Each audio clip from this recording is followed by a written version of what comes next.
नमस्कार बंधुरा आमी मनिका आपनादेर सबाइके स्वागत जानाच्छि आमार चैनल जाज जाबते। आशा करी सबाई खूब भालो आछेन। यदिओ एई गरमे सबारই अवस्था खूब खाराप, रान्ना करा और खावा दुटोई जेन खूब शक्त काज हये दाड़िয়েছে। आज आमी आपनादेर जन्य निये एसेछि एमन एकटी रेसिपि जा खूब सहजे रान्नाओ हबे और खेते एई गरमेर समय अमृत तुल्य, जा शरीरेर जन्य खूब उपकारी। आमार आजकेर रेसिपि काँचा आम दिए मुसुरिर डाल अर्थात आम डाल।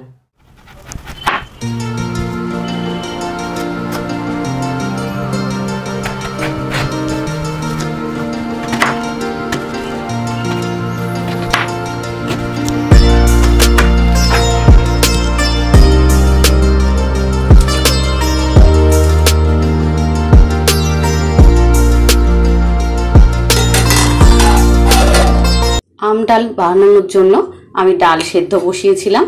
এবার ঢাকনাটি খুলে দেখব ডাল সেদ্ধ হয়েছে কিনা। হয়ে গেছে।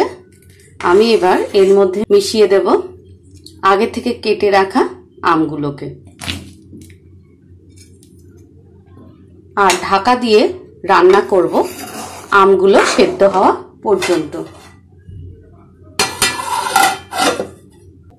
আমি এবার ঢাকনাটি খুলছি, देखबो जे आमादेर आम सेদ্ধ হয়েছে কিনা। ডাল একদম গলে গেছে আর আমও সেদ্ধ হয়ে গেছে। আমি খুন্তির সাহায্যে আমগুলোকে একটু ঘেটে ঘেটে দিচ্ছি যাতে ডালের সাথে ভালোভাবে মিশে যায়। আমি ডালের মধ্যে এবার মিশিয়ে দিচ্ছি পরিমাণ মতো হলুদ আর লবণ দিয়ে ভালো করে মিশিয়ে দেব। আমি ডালের মধ্যে এবার মিশিয়ে দিচ্ছি গরম জল। ঠান্ডা জল দেবেন না, তাহলে ডালের টেস্ট চেঞ্জ হয়ে যায়।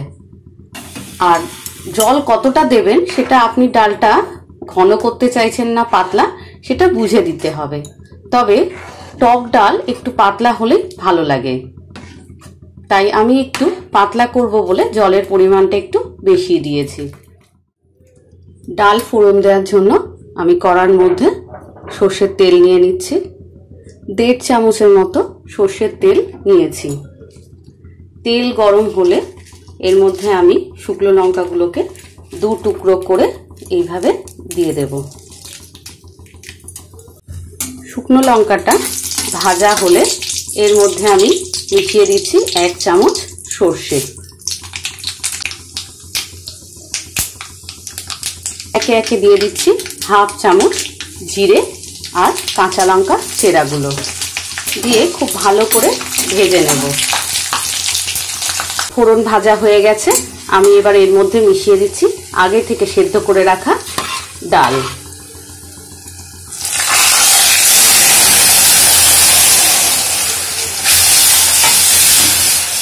ফোড়নের মধ্যে ডাল দেওয়ার পর ডাল ফুটে উঠেছে। আমি এবার এর মধ্যে মিশিয়ে দিচ্ছি চিনি। আমি 2 চামচ চিনি দেব, দিয়ে ভালো করে মিশিয়ে দেব। চিনি দিলে আম পড়েছে সেটা টকটা ব্যালেন্স হবে।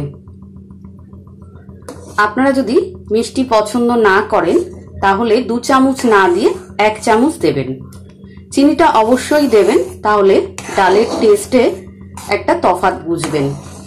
আমার এই রেসিপিটি আপনাদের যদি ভালো লেগে থাকে তাহলে অবশ্যই লাইক করবেন, শেয়ার করবেন আর কমেন্ট করে জানাতে ভুলবেন না। আমার আজকের রেসিপি আম ডাল তৈরি হয়ে গেছে পরিবেশন করার জন্য। আমি এবার গ্যাসটা বন্ধ করে দিচ্ছি, দিয়ে 2টো কাঁচা লঙ্কা চেরা মিশিয়ে 5 মিনিট ঢাকা দিয়ে রাখবো। গরমকালে এইরকম পাতলা আম ডাল দিয়ে ভাত খেতে অসাধারণ লাগে। আর এর সাথে যদি একটি ভাজা হয় তো আর কোনো কথাই নেই। আমি পাট পাতার বড়ার একটি রেসিপির লিংক ডেসক্রিপশন বক্সে দিয়ে দিচ্ছি, দেখে নেবেন। এই টক ডালের সাথে পাট পাতার বড়া খেতে অসাধারণ লাগে।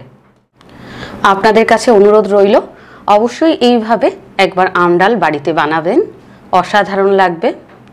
আর যারা এখনো পর্যন্ত আমার চ্যানেল সাবস্ক্রাইব করেননি তাদের কাছে অনুরোধ অবশ্যই আমার চ্যানেল জাস্ট যাব সাবস্ক্রাইব করবেন আর পাশে থাকা বেল আইকনটি প্রেস করবেন, যাতে আমি যে কোনো রেসিপি দিলেই খুব সহজে আপনাদের কাছে পৌঁছে যায়। এইভাবে আমার পাশে থাকবেন।